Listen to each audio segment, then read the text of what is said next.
तो आज का हमारा टॉपिक है students demographic transition. Demographic transition क्या स्टडी करता है? It studies the pattern of population growth in an economy, कि एक इकोनॉमी में पॉपुलेशन ग्रोथ किस पैटर्न पे मूव हुई एज पर द ईयर्स। ठीक है, तो इसमें हम 3 स्टेजेस ऑब्जर्व करते हैं किसी भी देश की डेमोग्राफिक ट्रांजिशन में। तो स्टेज वन में बर्थ रेट रहता है हाई, डेथ रेट भी रहता है हाई, क्योंकि लोग पुअर हैं, इलिटरेट हैं, ठीक है, जिसकी वजह से बर्थ रेट हाई रहती है, फैमिली प्लानिंग बिल्कुल नहीं चलती। ऑन द अदर हैंड अगर हम बात करें डेथ रेट की, due to poverty as well as lack of medical facilities, death rate भी हाई रहता है क्योंकि इकोनॉमी अभी अंडर डेवलप्ड स्टेज पे है। तो ध्यान से देख सकते हैं, बर्थ रेट हाई है, डेथ रेट हाई है, तो पॉपुलेशन मोर और लेस रहेगी stable. Population growth is 0 and stable population size। Stable population size मतलब कभी तो पॉपुलेशन थोड़ी सी बढ़ जाएगी, थोड़ी सी कम हो जाएगी, बहुत मेजर चेंज नहीं आएगा। ये होता है स्टेज 1। स्टेज टू में क्या होता है? धीरे धीरे इकोनॉमी डेवलप होने लगी, सोशल इकोनॉमिक ग्रोथ होने लगी, जिसकी वजह से मेडिकल फैसिलिटीज बेटर होंगी और डेथ रेट हो जाएगा लो। लेकिन अभी भी इलिटरेसी बहुत ज़्यादा वाइड स्प्रेड है, क्योंकि एकदम पे लिटरेसी रेट नहीं बढ़ता, मेडिकल फैसिलिटीज बढ़ सकती हैं due to import of capital equipment and other technology. तो बर्थ रेट अभी भी क्या रहा? हाई। इस केस में क्या होगा? पॉपुलेशन ग्रोथ जंप करेगा, जो ऑलमोस्ट 0.1 रह रहा था, ये कभी नेगेटिव भी चला जाता था, इसको इसलिए हमने ओवर एवरेज 0 लिया क्योंकि स्टेबल पॉपुलेशन है। बट सेकेंड स्टेज में आकर बर्थ रेट हाई हो गया, डेथ रेट लो हो गया, जिसकी वजह से पॉपुलेशन ग्रोथ रेट क्या करेगा? अब पॉपुलेशन ग्रोथ रेट इंक्रीज होने लगेगा, कभी भी डिक्रीज नहीं होगा। साइज ऑफ पॉपुलेशन क्या हो जाएगा? इंक्रीज होने लगेगा। Size of population ever rising. Clear है? अब स्टेज थ्री में क्या हुआ? लोग लिटरेट हो गए, social economic growth all over the economy फैल गया। तो लिटरेट होने से क्या हुआ? हमारी कॉस्ट ऑफ लिविंग भी बढ़ गया, जिससे बर्थ रेट हाई होने की बजाय क्या हो गया? लो, और डेथ रेट ऑलरेडी लो हो चुका है। यहाँ पर पॉपुलेशन ग्रोथ फिर क्या हो जाएगी? लो हो जाएगी। पॉपुलेशन ग्रोथ फिर से क्या हो जाएगी? यहाँ पर लो। यहाँ तो बिल्कुल ही नील थी, यहाँ लो हो जाएगी, but size of population will be huge. Population will be huge, जो कि सेकेंड स्टेज से थर्ड स्टेज में ट्रांसफर होगा। तो जब हम फर्स्ट स्टेज से सेकेंड स्टेज में मूव करते हैं, that movement is called transition. Movement is called transition. अगर हम इंडिया की बात करें तो इंडिया के लिए ट्रांजिशन पीरियड रहा 1921।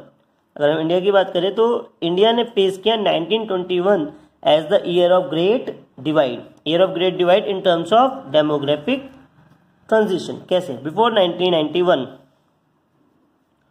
Population was not so huge, number 1 point. Second, population growth was negligible। मतलब बहुत ज़्यादा कंसिडरेशन वाला नहीं था, जैसे हम कहें कि बहुत ज़्यादा है, 2%, 4%, कभी तो वो 0.1, 0.5 हो जाता, कभी वो नेगेटिव हो जाता था। पॉपुलेशन कभी इंक्रीज करती थी, कभी डिक्रीज करती थी, जिसे हम कहते हैं मोर और लेस। पॉपुलेशन रहती थी स्टेबल।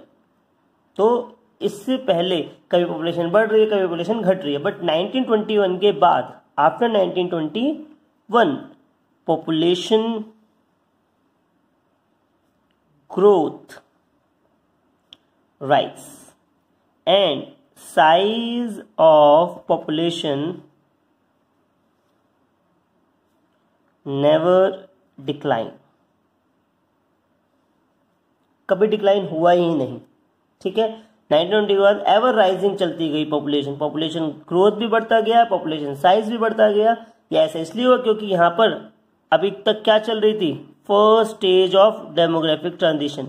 बट इसके बाद हम यहाँ कहाँ मूव कर गए, सेकेंड स्टेज में। क्लियर।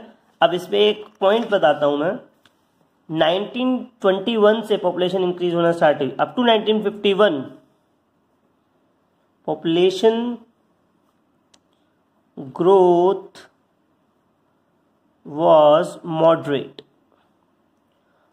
इन द सेंस ठीक ठीक था, बहुत ज़्यादा नुकसान वाला भी नहीं था, ठीक है, हम उसे अफोर्ड कर सकते थे as per the resources. But after 1951 population growth became explosive मतलब बहुत हाई रेट से बढ़ने लगा, और जितने हमारे पास रिसोर्सेज हैं उससे भी कहीं ज़्यादा कंपैरिजन में हमारी पॉपुलेशन बढ़ने लगे। अब इसका इम्पैक्ट क्या पड़ता है, देखते हैं इम्पैक्ट। सी, जब हाई पॉपुलेशन होती है, high population needs high resources for maintenance. जब हमारा मेंटेनेंस कॉस्ट ज़्यादा होगा, high resources for maintenance leads to high maintenance cost.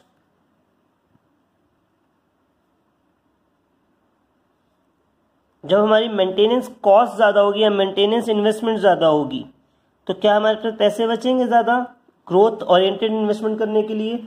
नहीं। तो this causes low growth oriented investment in the economy. जब ग्रोथ ओरिएंटेड इन्वेस्टमेंट लो होगी, that means low level of growth in the economy. अब यही एक सबसे बड़ा फैक्टर है कि इंडिया की इकोनॉमिक ग्रोथ थोड़ी सी लो है, क्योंकि इंडिया में पॉपुलेशन बहुत हाई है। पॉपुलेशन हाई है तो मेजर रिसोर्सेज हम किस पे लगाते हैं, मेंटेनेंस पे लगाते हैं, जिससे हमारी मेंटेनेंस कॉस्ट हाई होती है और इन्वेस्टमेंट मेंटेनेंस में ज़्यादा जा रही है, तो ग्रोथ ओरिएंटेड इन्वेस्टमेंट हमारी बहुत कम होती है। जैसे कि अगर हमारे घर में, एक घर में 2 बच्चे, एक घर में 4 बच्चे हैं, तो जिस घर में 2 बच्चे हैं वो हाई एजुकेशन खर्चा और फर्दर कोर्सेज का खर्चा इजीली अफोर्ड कर पाएंगे, ठीक है, तो वो होगी ग्रोथ ओरिएंटेड इन्वेस्टमेंट। बट जिसके घर में 4 बच्चे हैं उसके घर में खाने पीने का ही खर्चा ज़्यादा होगा, दैट मीन्स उसके पास एजुकेशन के लिए या अदर कोर्सेज के लिए पैसे नहीं बचेंगे, हायर स्टैंडर्ड ऑफ लिविंग के लिए पैसे नहीं बचेंगे, जिसकी वजह से उसकी ग्रोथ ओरिएंटेड इन्वेस्टमेंट लो होगी और उस घर की ग्रोथ, उनके बच्चों की ग्रोथ भी लो होगी। ये होता है हाई पॉपुलेशन का इम्पैक्ट, तो इंडिया फेस कर रहा था। Okay class, thank you.